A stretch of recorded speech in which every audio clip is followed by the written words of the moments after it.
স্বাগত জানাচ্ছি বিশম্বরপুর উপজেলা পরিষদ নির্বাচনে চেয়ারম্যান পদ প্রার্থী জনাব মোহন মিয়া বাচ্চুকে। তিনি এই মুহূর্তে আমাদের সঙ্গে যুক্ত হচ্ছেন। জনাব মোহন মিয়া বাচ্চু, আপনি সলুকাবাদ ইউনিয়ন পরিষদ নির্বাচনে দুবার প্রার্থী হয়েছিলেন, তো তিনবার প্রার্থী হয়েছিলেন। তো সেই দিক থেকে সলুকাবাদ ইউনিয়নের মানুষ আপনাকে কতটুকু ভালোবাসেন, কি বলবেন আপনি? আলহামদুলিল্লাহ, আমি সলুকাবাদ ইউনিয়ন চেয়ারম্যান পদে তিনবার নির্বাচন করেছি। প্রত্যেকটি নির্বাচনেই সলুকাবাদের জনগণ আমাকে স্বতঃস্ফূর্তভাবে সহযোগিতা করেছেন, ভোট দিয়েছেন। আমি সলুকাবাদের জনগণের প্রতি কৃতজ্ঞ। জি, আপনি কি সলুকাবাদ ইউনিয়ন আর যারা নাগরিক আছেন তাদের প্রতি কতটুকু আত্মবিশ্বাস আছে, কি বলবেন এই নির্বাচনে? আলহামদুলিল্লাহ, সলুকাবাদের জনগণের প্রতি আমি শতভাগ আমি আস্থাশীল। সলুকাবাদের জনগণ তাদের একটাই প্রত্যাশা যে এবার মোটর সাইকেলকে তারা বিপুল ভোটে বিজয়ী করবে, এবং সলুকাবাদে মোটর সাইকেলের বাহিরে অন্য কোনো চিন্তাভাবনা সলুকাবাদের জনগণের নাই। জি, ধন্যবাদ। আমরা জানি যে সলুকাবাদ ইউনিয়নের সীমানায় বয়েছলা যে ধোপাজান চলতি নদী, সেই ধোপাজান চলতি নদীর হাজার হাজার শ্রমিক দীর্ঘদিন যাবৎ বেকার। সেই নদীতে কাজের পরিবেশ ফিরিয়ে আনতে কি উদ্যোগ নিতে পারেন আপনি? সলুকাবাদের এই যে ধোপাজান চলতি নদী, এটার উপর শুধু সলুকাবাদ না, বিশম্বরপুর এবং সুনামগঞ্জ সদর, আমরা বিশম্বরপুর হচ্ছে পশ্চিম পাড়, সুনামগঞ্জ সদর পূর্ব পাড়, এই দুই পাড়েরই বিশাল একটা জনগোষ্ঠী এই ধোপাজান চলতি নদীর সাথে সম্পৃক্ত। তাদের কর্মসংস্থান এবং আত্মকর্মসংস্থান বা এখন বর্তমানে দীর্ঘদিন যাবৎ নদীতে পাথর উত্তোলন, বালু উত্তোলন একেবারেই বন্ধ, যার কারণে শ্রমিকরা বেকার, অনেকেই মানবতার জীবনযাপন করছে। যেহেতু আইনি জটিলতা রয়েছে, আমি অবশ্যই যদি জনগণ আমাকে রায় দিয়ে উপজেলার চেয়ারম্যান নির্বাচিত করে, তাহলে আইনি জটিলতা নিরসনের জন্য যে ধরনের পদক্ষেপ বা যে ধরনের উদ্যোগ নিতে হয় আমি সেটা সর্বোচ্চ নিব, এবং যেভাবে আমাদের এই দুই পাড়েরই জনগণের কর্মসংস্থানের জন্য এই ধোপাজান চলতি নদীকে কীভাবে সচল করা যায়, কীভাবে এই বালু পাথর উত্তোলনের জন্য শ্রমিকদের অধিকার ফিরিয়ে দেওয়া যায়, সেই জন্য আমি কাজ করবো ইনশাআল্লাহ। জি, ঢাকা বিশ্ববিদ্যালয় থেকে সর্বোচ্চ ডিগ্রি অর্জন করা জনাব মোহন মিয়া বাচ্চু, আপনি সাধারণ মানুষের সঙ্গে মিলেমিশে চলতে পারবেন কিনা বা চলতে পারছেন কিনা, কি বলবেন? না, আলহামদুলিল্লাহ, আমি তো ঢাকা ইউনিভার্সিটি থেকে আমার পড়াশোনা এবং ছাত্র রাজনীতি শেষ করে আমি জনগণের সেবা করার জন্য আমার সলুকাবাদ ইউনিয়নের চেয়ারম্যান পদে প্রতিদ্বন্দ্বিতার মাধ্যমে শুরু করি। জনগণও আমাকে গ্রহণ করে, আমি জনগণের সাথে মিলেমিশেই আছি, জনগণের অধিকার নিয়ে আমি কথা বলতেছি এবং জনগণের অধিকার আদায়ের জন্যই আমি এই এলাকার যারা শ্রমিক আছেন, অটো শ্রমিক, মোটর শ্রমিক, সিএনজি শ্রমিক বা বিভিন্ন শ্রমিক, তারা কিন্তু বারবার হয়রানির শিকার হন। বিশম্বরপুর এবং সুনামগঞ্জের যে যাতায়াত পথে নির্ধারিত কোনো স্ট্যান্ড নেই বা বাস স্ট্যান্ড বা সিএনজি স্ট্যান্ড নেই, সেখানে মোটরসাইকেল স্ট্যান্ডও নাই। সেখানে কিন্তু শ্রমিকদের বারবার অভিযোগ যে তারা হয়রানির শিকার হচ্ছেন, নির্যাতনের শিকার হচ্ছেন।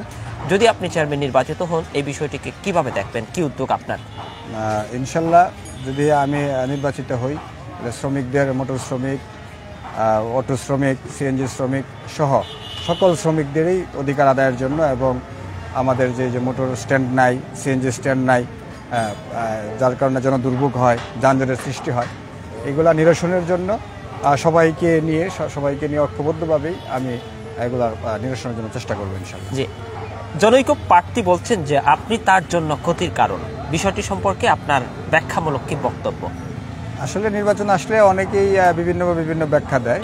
আমি জনগণের প্রতি আস্থাশীল, ভোটারদের প্রতি আস্থাশীল। ভোটাররা সিদ্ধান্ত নিবে কাকে ভোট দেবে। আমি যেহেতু আজকে প্রায় 3 মাস যাবৎ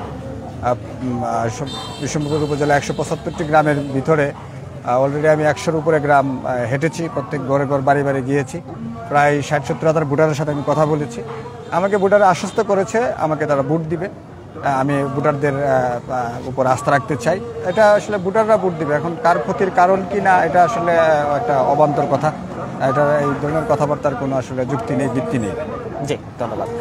জনাব মোহন মিয়া বাচ্চু, এলাকার যারা কৃষক আছেন, আপামর জনসাধারণ আছেন, তাদের উন্নয়নে আপনি কি উদ্যোগ নিতে পারেন সংক্ষিপ্ত আকারে যদি জানতে চাই? আমরা যেহেতু কৃষিপ্রধান দেশ এবং আমাদের যে অঞ্চলটা বিশেষ করে বিশ্বম্ভরপুর উপজেলা হাওর বেষ্টিত, আমাদের ধান হচ্ছে প্রধান ফসল। দেখা গেছে যে আমাদের ধানের এই রোপণ করা পাশাপাশি ধান গড়ে তোলার জন্য নানাবিধ সমস্যা রয়েছে। সেই সমস্যাগুলো নিরসনের জন্য যেভাবে কাজ করা দরকার আমি সেভাবে কাজ করব ইনশাল্লাহ। বিশেষ করে আগাম বন্যায় ক্ষতিগ্রস্ত হয়, বাঁধগুলো সঠিকভাবে হয় না, বাঁধগুলো যেন সঠিকভাবে হয়। পাশাপাশি আমি গতকালকেও এই হাওর অঞ্চলে আমি গণসংযোগে গিয়েছিলাম যে পানির অভাবে এবং যেটাকে কারা বলে যে খনন করা হয় নাই। তো আমি যতটুকু জানি যে উপজেলা পর্যায়ের যথেষ্ট পরিমাণ ফান্ড থাকে প্রত্যেক বছরেই এগুলো সংস্কার করার জন্য। কী কারণে সংস্কার হয় না আমি জানি না।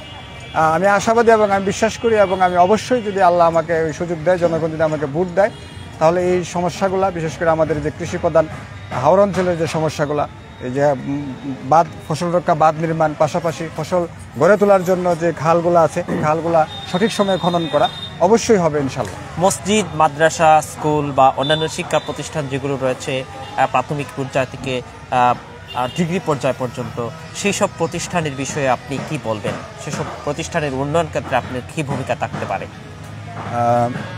শিক্ষা প্রতিষ্ঠান যেহেতু আমি নিজে শিক্ষিত, আমি বাংলাদেশের সর্বোচ্চ বিদ্যাপীঠ ঢাকা বিশ্ববিদ্যালয় থেকে পরিসংখ্যানে অনার্স মাস্টার্স সম্পন্ন করেছি এবং আমি বিশ্বাস করি যে জাতি যত বেশি শিক্ষিত সে তত বেশি উন্নত। শিক্ষার কোনো বিকল্প নেই এবং এই জন্যেই আমি আপনারা জেনে থাকবেন যে আমি এই রাজনীতি এবং নির্বাচনের পাশাপাশি রতরগাঁও স্কুলে আমি দীর্ঘদিন খণ্ডকালীন শিক্ষক হিসেবে অধ্যাপনা করে শিক্ষকতা করেছি। পাশাপাশি কাপনা জানালে দাখিল মাদ্রাসায় আমি শিক্ষক হিসেবে শিক্ষকতা করেছি। আমি স্কুল, কলেজ, মাদ্রাসা সহ সকল শিক্ষা প্রতিষ্ঠানেরকেই আধুনিকায়ন করা এবং বিশেষ করে আমাদের যেহেতু আমরা ইসলামিক কান্ট্রি, কোরআন এবং হাদিস শিক্ষার জন্য যে মাদ্রাসাগুলো রয়েছে, মক্তবগুলো রয়েছে, সবগুলাকেই কীভাবে আরও ভালো করা যায় এবং যে সমস্যাগুলো আছে সমস্যাগুলো কীভাবে সমাধান করা যায় সেদিকে আমার সর্বোচ্চ অগ্রাধিকার থাকবে। শিক্ষা আমার কাছে সর্বোচ্চ অগ্রাধিকার থাকবে। আমি প্রত্যেকটি প্রতিষ্ঠানে নিজে যাব, নিজে যে পরিদর্শন করে যেই জায়গায় যে সমস্যা আমাদের সাধ্যমতো সকলকে নিয়েই তার সমাধান করার চেষ্টা করবো ইনশাআল্লাহ। জি, ধন্যবাদ। দর্শক, আমরা যুক্ত ছিলাম বিশ্বম্ভরপুর উপজেলা পরিষদ নির্বাচনে চেয়ারম্যান পদ প্রার্থী যারা মোহনবে বাচ্চু, যিনি তিনবার সলুকাবাদ ইউনিয়ন পরিষদের চেয়ারম্যান পদে লড়াই করেছেন। তবে তীব্র প্রতিদ্বন্দ্বিতা করেও হেরে গেছেন তিনি। নির্মম পরাজয়ের পরেও এখনও তিনি আস্থাশীল জনগণের প্রতি।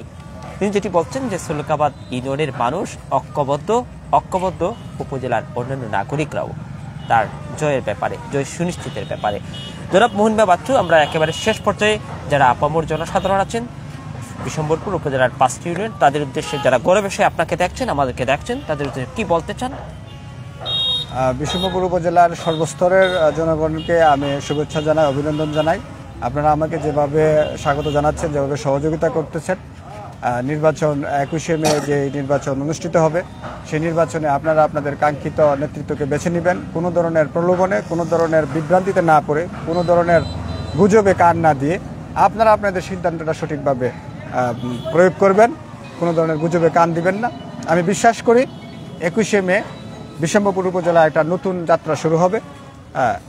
সেই যাত্রায় সকলকে অংশগ্রহণ করার জন্য আমি মোটরসাইকেল 21শে মে মোটরসাইকেল প্রতীকের বিজয়ের মাধ্যমে বিশ্বম্ভরপুর উপজেলায় একটা নতুন যাত্রা শুরু হবে, আমি আশাবাদী ইনশাআল্লাহ। দর্শক, ভালো থাকবেন।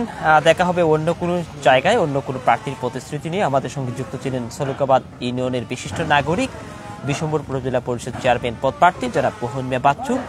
ভালো থাকুন, আল্লাহ হাফেজ।